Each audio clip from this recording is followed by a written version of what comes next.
चला नमस्कार विद्यार्थी मित्रांनो, पोस्ट ऑफिस भरती तिसऱ्या आणि चौथ्या मेरिट लिस्ट मध्ये कोणाला चान्स आहे? तुमचे जर पर्सेंटेज कमी असतील तरी तुम्हाला त्या ठिकाणी नक्की चान्स मिळणार आहे मित्रांनो.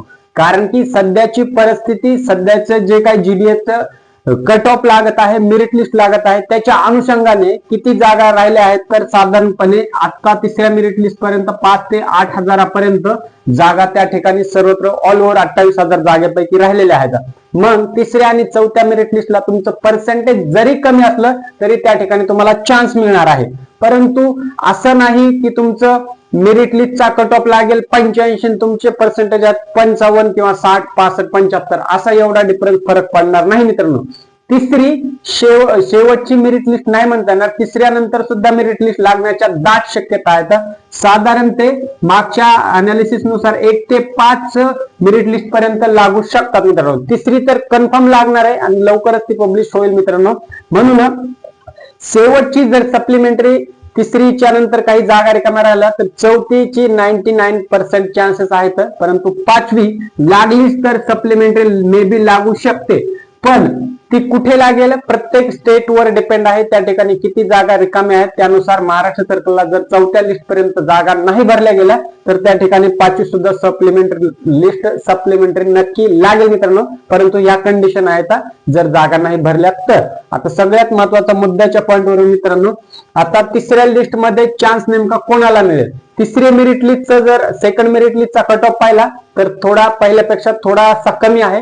तिसऱ्या मेरिट लिस्टला आता कॉम्पिटिशन त्या ठिकाणी हाय मीडियम या रेंज मध्ये राहील मित्रांनो. परंतु जशीच तिसरी मेरिट लिस्ट लागून गेली, डॉक्युमेंट व्हेरिफिकेशन प्रोसेस झालं, चौथ्या आणि पाचव्या मेरिट लिस्टला कमी पर्सेंटेज असणाऱ्या विद्यार्थ्यांना सुद्धा त्या ठिकाणी चान्स मिळेल. फक्त मॅटर करतं, डिपेंड करतं की तिसऱ्या मेरिट लिस्टचा कट ऑफ किती जातो. कारण तिसऱ्या मेरिट लिस्टला सुद्धा कट ऑफ नक्कीच ड्रॉप होईल, परंतु फारसा डायरेक्ट 4-5% एवढा गॅप त्या ठिकाणी पडणार नाही. परंतु दुसऱ्या लिस्ट पेक्षा नक्कीच 101% त्या ठिकाणी कमी होईल. मग ज्यावेळेस चौथी मेरिट लिस्ट आणि पाचवी लागलीच तर लागेल, पण चौथी पर्यंत जर नाही भरला तर चौथ्याला कट ऑफ बऱ्यापैकी ड्रॉप होईल. म्हणजे तुमचं कॅटेगरी नुसार पाहूया, open, OBC, ST, SC, PWD.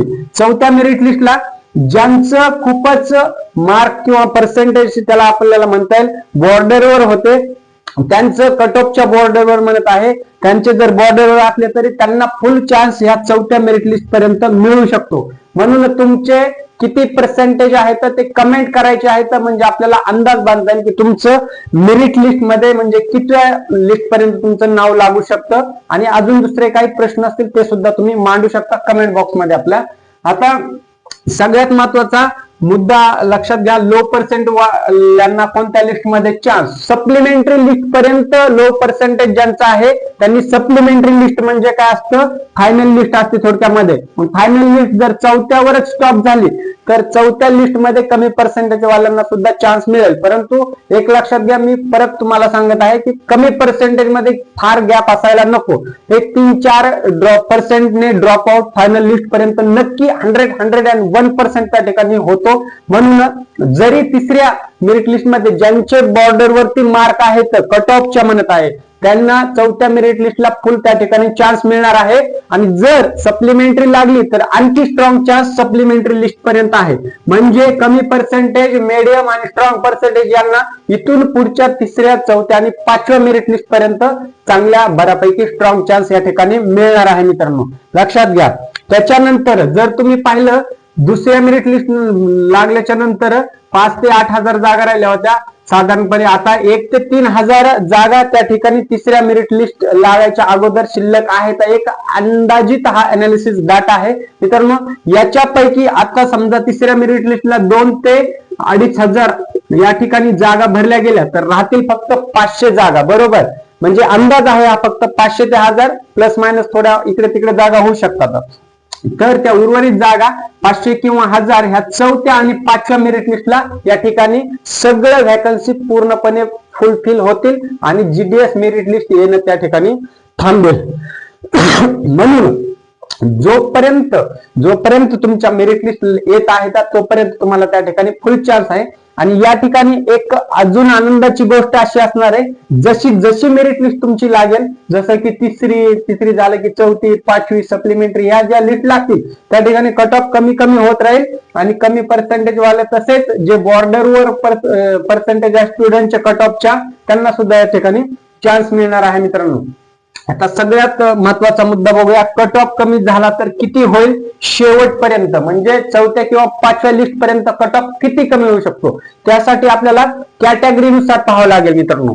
Category म्हणजे काय, तुमचं ओपन, एससी, ओबीसी, पीडब्ल्यूडी आणि जे काही तुमची कॅटेगरी असेल त्यानुसार ओपनला कमी होऊन फार तर फार 85 ते 90 पर्यंत तरी पण फायनल लिस्ट पर्यंत लागेल मित्रांनो. परंतु आता जर ओपनचा कट ऑफ बघितला तर ऑलवेज 90च्या पुढेच लागलेला आहे. 90च्या खाली आतापर्यंत जरी नाही आलेला दुसऱ्या मेरिट लिस्ट पर्यंत, तिसऱ्या मेरिट लिस्टला 88 ते 92-93 पर्यंत जाऊ शकतो. परंतु चौथ्या मेरिट लिस्टला मित्रांनो इथं 85 पासून आकडा तुमचा चालू होऊ शकतो. म्हणून कमी पर्सेंटेज, मी जे बोललो होतो तुम्हाला, कमी पर्सेंटेज वाला या ठिकाणी चान्सेस या रेंज मध्ये. आता हे झालं ओपनचं. जसं तुम्ही एससी, एसटी आणि पीडब्ल्यूडी असाल तर पीडब्ल्यूडी वाल्यांना ज्यांचं सप्लिमेंटरी लिस्ट पर्यंत होणार नाही असा एकही स्टुडंट माझ्या मते राहणार नाही. कारण की बऱ्यापैकी मित्रांना, सर्व मित्रांना आपले 70, 75, 80 या रेंज मध्ये मार्क म्हणून सप्लिमेंटरी लिस्ट मध्ये ज्या विद्यार्थ्यांचं चान्स आहे त्यांचे पर्सेंटेज 75-70च्या पुढे जरी असले तरी मे बी कदाचित होऊ शकतं त्यांचं.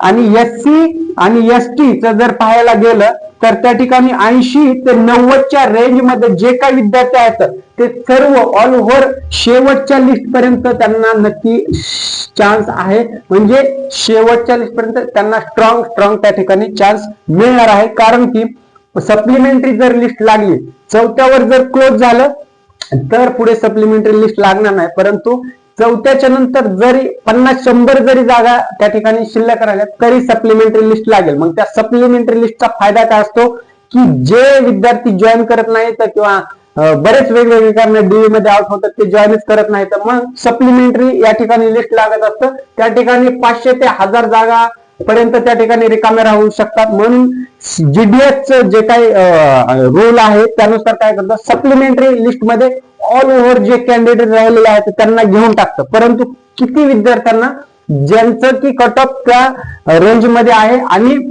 त्यांचं पर्सेंटेज चांगलं आहे, म्हणजे कट ऑफच्या बॉर्डरवर पर्सेंटेज आहे त्यांना, आणि कमी पर्सेंटेज असणाऱ्या वाल्यांना सुद्धा त्या ठिकाणी सप्लिमेंटरी लिस्ट मध्ये चान्स मिळत असतो मित्रांनो. म्हणून प्रश्न पडतो की आता सप्लिमेंटरी लिस्ट लागेल का नाही. परंतु तिसरी लिस्ट कन्फर्म आहे, चौथी पण 95 ते 98% कन्फर्म लिस्ट आहे. परंतु सप्लिमेंटचं आता डिपेंड करतं व्हॅकन्सी किती फुल होतात किंवा लगेच भरल्या जातील का तिसऱ्या किंवा चौथ्या लिस्ट पर्यंत. तिसऱ्या लिस्ट नंतर सगळ्या व्हॅकन्सी पूर्णपणे भरल्या जाणार नाही. सगळ्या गोष्टी लक्षात घ्या. तुम्हाला 100% शुअरिटीने सांगतो, तिसऱ्या लिस्ट मध्ये सगळ्या ऑल ओव्हर जी व्हॅकन्सी आहेत त्या पूर्ण नक्कीच भरल्या जाणार नाहीत. म्हणून चौथी तर लागायलाच पाहिजे. आणि चौथीमध्ये जर लागल्या तर त्या ठिकाणी अगदी थोड्याच व्हॅकन्सी त्या ठिकाणी शिल्लक राहतील मित्रांनो. आणि जर तुमचं जीडीएसचं बॅड लक आणि तुमचं गुड लक असेल तर सप्लिमेंटरी या ठिकाणी लागेल. कारण की जशा जशा लिस्ट लागल्या तसं जीडीएसच्या अधिकाऱ्यांचं, जीडीएस प्रशासनाचं काम वाढलं जात असतं. त्यांना बाकीच्या रेग्युलर कामावर ताणतणाव येत असतं. म्हणून जीडीएस काय करत असतं, लवकरात लवकर लिस्ट भरण्याचा आणि कॅन्डिडेट भरण्याचा पूर्ण प्रयत्न करत असतं मित्रांनो. म्हणून हे तुमच्यासाठी गुड न्यूज सुद्धा आहे सप्लिमेंटरी लिस्ट लागणं, आणि बॅड न्यूज नाही याचं, कारण की ज्यांना खरंच इच्छा आहे त्यांना सुद्धा कमी पर्सेंटेज होऊन त्या ठिकाणी चान्स मिळू शकतो. म्हणून ह्या गोष्टी सगळ्या विचारात घेऊन तुम्ही आशा सोडायची नाही आणि एक शेवटचं काम करायचंय. पुढे काय करायचं त्याचं उत्तर असं आहे, जोपर्यंत जीडीएस पूर्णपणे क्लोज लूप त्याचा होत नाही, व्हॅकन्सी 360 डिग्री मध्ये पूर्ण भरल्या जात नाही आणि जी रिक्वायरमेंट आहे ती फुलफिल होत नाही, तोपर्यंत तिसरी, चौथी आणि सप्लिमेंटरी लिस्ट लागली तर त्या सर्व लिस्ट येणाऱ्या चेक करत राहायचं, जेणेकरून तुमचं लक फॅक्टर चांगला असेल आणि तुमचं नशीब चांगलं असेल तर नक्कीच तुम्हाला त्या ठिकाणी जीडीएस ला चान्स मिळू शकतो मित्रांनो. आणखी तुमचे काही डाऊट किंवा प्रश्न असतील तर ते कमेंट बॉक्स मध्ये कमेंट करा, म्हणजे आपल्याला सोल्युशन करता येईल मित्रांनो. इथेच थांबतो, भेटूया नवीन अपडेट सोबत. तोपर्यंत जय हिंद मित्रांनो.